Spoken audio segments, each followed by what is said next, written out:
Let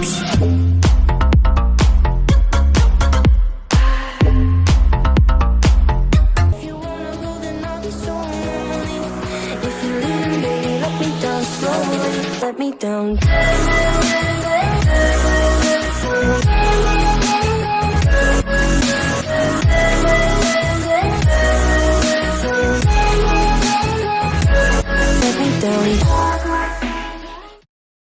안녕하세요. 아카루시아 TV 나레이터 이카루세스입니다. 이제 완전히 겨울로 들어섰고 간간히 비도 내리며 춥고 떨리는 계절이 돌아왔군요. 시청자 여러분들도 감기 조심하시고 지긋지긋한 코로나 더욱 조심하시고 건강한 겨울 준비하시기 바랍니다.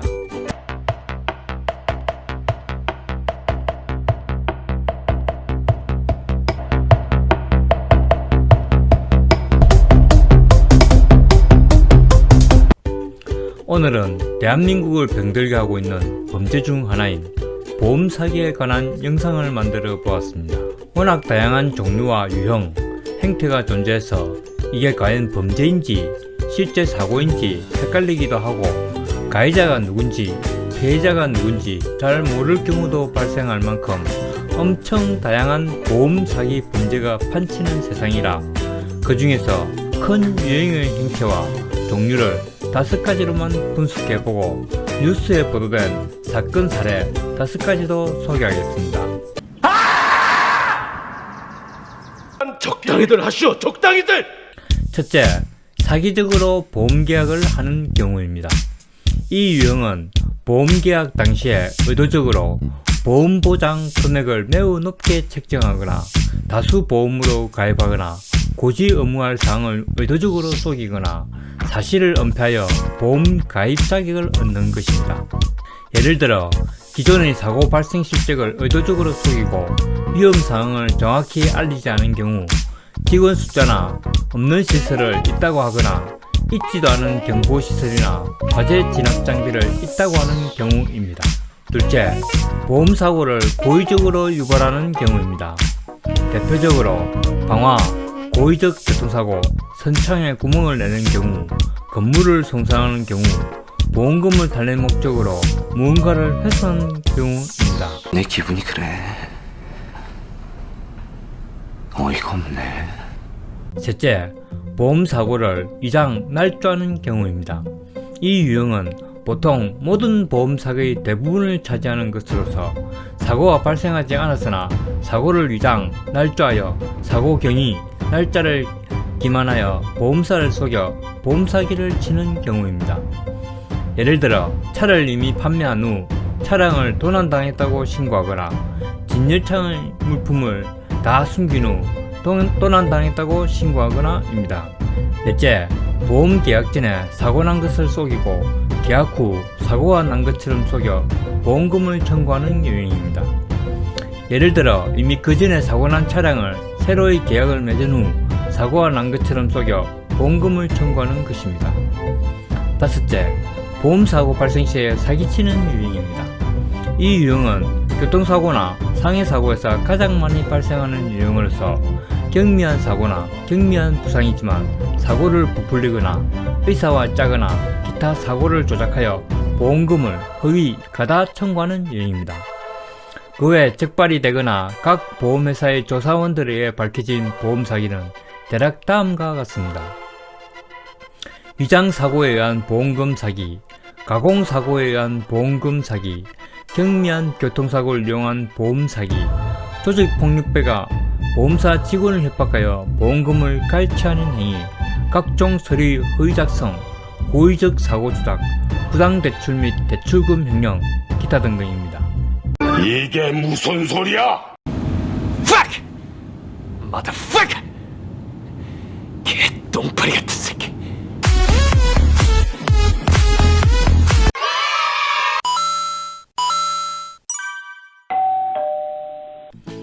이러한 보험 사기에 의해 지급되는 보험금들은 각 보험회사들의 자금이 아니라는 것은 상식적으로 아실 겁니다. 거의 사고가 나지 않는 각 계약자들의 보험금을 모아서 지급하는 것으로서 자꾸만 사기에 휘말려 보험금이 이렇게 많이 유출되면 당연히 보험금이 올라갈 것이며 회사가 부실해지고 그 피해는 정상적으로 꼬박꼬박 보험금을 내는 일반인들이 뒤집었을 것입니다. 지금 이 순간에도 보험금을 노리거나 일확천금을 꿈꾸며 허위 계약을 일삼아 범죄를 저지르는 이들이 있을 것입니다. 보험 사기는 분명히 매우 큰 범죄이며 국가를 좀먹는 행위이고 발각이 되었을 때는 큰 대가를 치르는 엄중한 경제사범인 것입니다.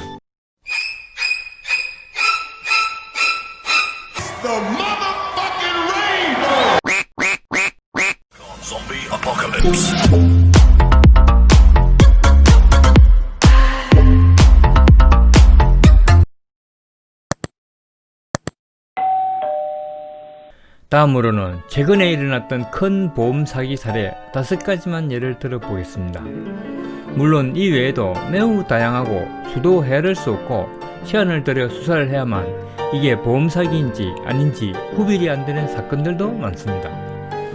그런 것들을 전부 소개하자면 영상이 너무 길어지므로 큰 줄기에서 5가지 정도만 소개하고 넘어가겠습니다. 첫 번째, 그전에도 분명 보험 사기나 그에 준하는 범죄 행위들이 있었겠지만 매우 큰 규모의 보험 사기가 드러난 예는 1988년 강원도 태백시, 충청남도 서산시 등지에서 발생한 대규모 보험 사기 건입니다.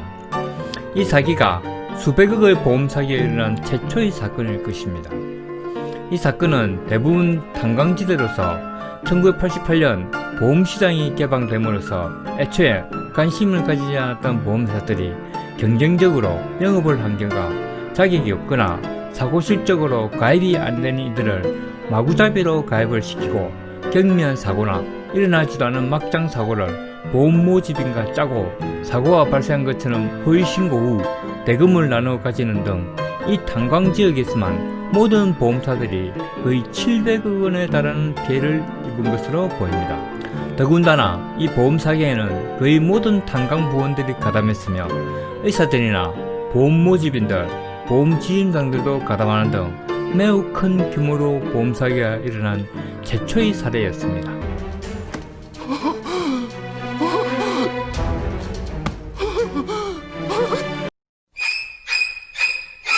두 번째 보험 사기 사례는 1993년 1월 23일 일어난 사고로서 경남 양산군의 국도에서 승용차끼리 추돌 및 추돌한 사고입니다.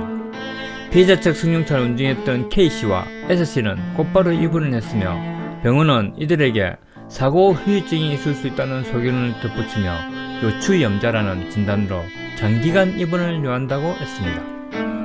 처음에 단순 교통사고로 생각되어 경찰이나 보험사도 이의가 없었으나 입원한 S씨는 매일 44만 5천원의 보험금을 입원비 명목으로 받았고 한 달이면 1,335만원, 6개월이면 무려 7,100만원의 보험금을 받게 되었습니다. 사고 나기 직전에 무려 27건의 보험을 들었기 때문입니다. 조사를 진행할수록 이들의 범죄 행각은 점점 더 실체를 드러내는데 피해자인 S씨의 전력은 86년부터 88년까지 태백시에서 모 보험사의 모집인 출신이었으며 광부였던 남편이 붕괴 사고로 인해 이미 4억 원이 넘는 보험금도 지급받았음이 드러났고 당시 남편 명의의 보험이 무려 33건이나 되었다는 겁니다.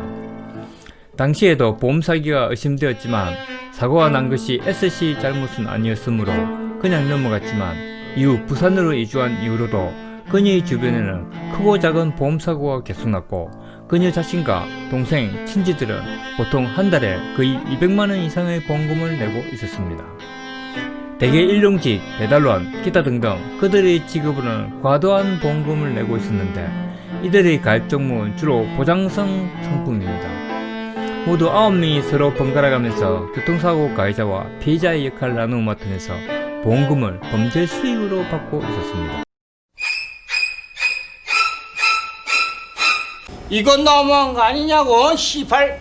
세 번째, 보험 사기는 아예 보험 사기가 조직화, 단체화하는 징조를 보여주는 사상 최대의 보험 사기 사건으로 1998년 적발된 도봉 강북 지역 보험 사기입니다.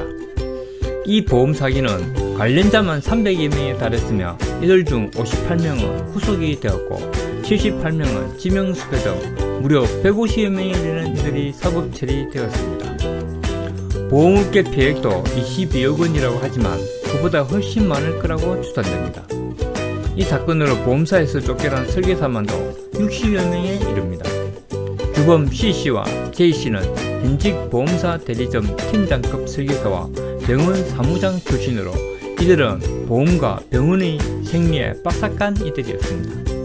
두 사람은 공모하여 100여 명이 넘는 설계사들에게 접근하여 월 보험료 3에서 5만원 선의 보장성 보험에 집중 가입하게 하고 주로 택시기사, 유흥업사 종업원, 가정주부 등을 포섭하여 가해자에게는 30에서 50만원의 사례비를 주고 그액의 보험금을 받게 될 피해자에게는 약 500만원의 착수비를 받기로 하는 등 조직적 보험 범죄 사기를 저지른 것입니다.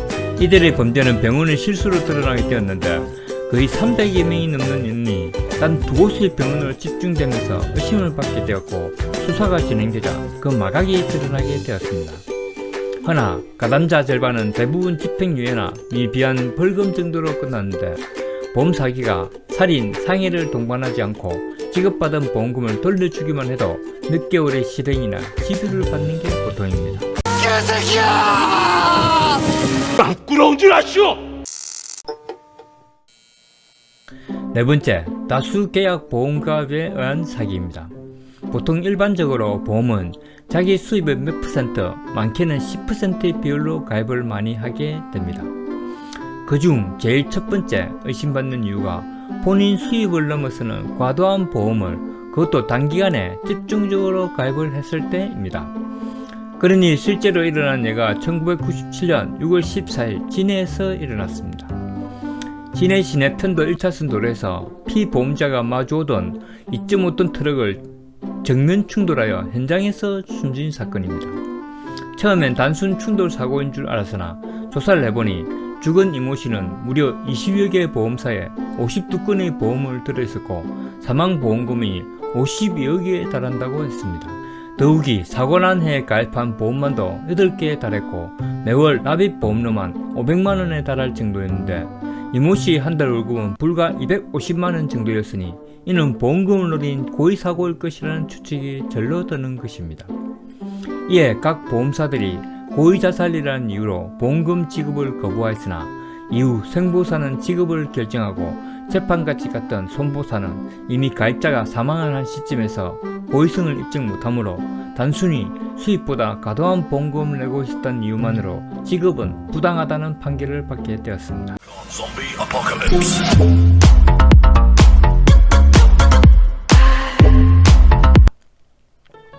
다섯 번째, 사실 이 사례를 소개하고자 이 보험 사기 영상을 만들게 되었습니다. 가장 최근에 일어난 사고로서 보험 사기 의심이 매우 드는 가장 큰 사건입니다. 이 사건은 2014년 8월 23일 새벽 3시에 사고가 일어났는데 승합차에는 만삭이 된 캄보디아 출신 아내가 타고 있었고 운전자 A씨만 기적적으로 살아남았고 임신 7개월째인 아내는 갓길에 주차된 화물차에 깔려 태아와 함께 숨진 사건입니다. E씨는 졸음운전을 하였다고 했는데 몇 가지 정황 증거와 이상한 행동, 과도한 보험 가입 등을 생각해보면 이는 보험금을 노린 살인이라는 의심이 매우 듭니다.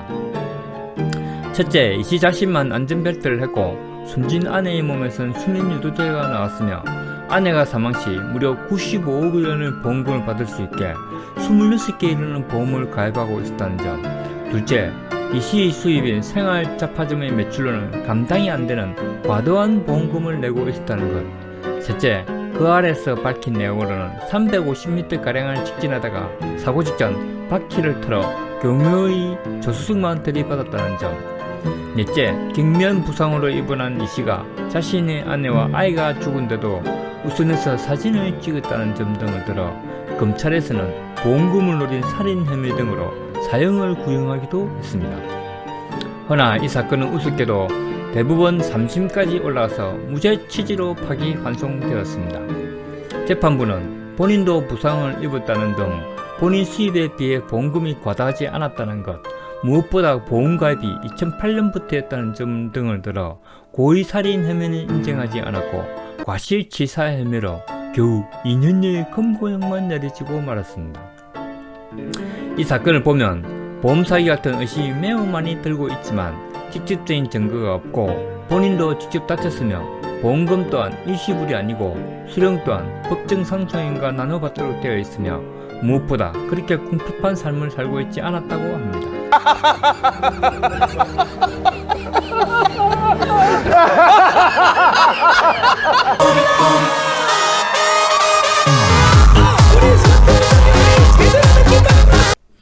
이러한 보험 사기 사고는 비일비재하게 일어나고 있는 것 같습니다.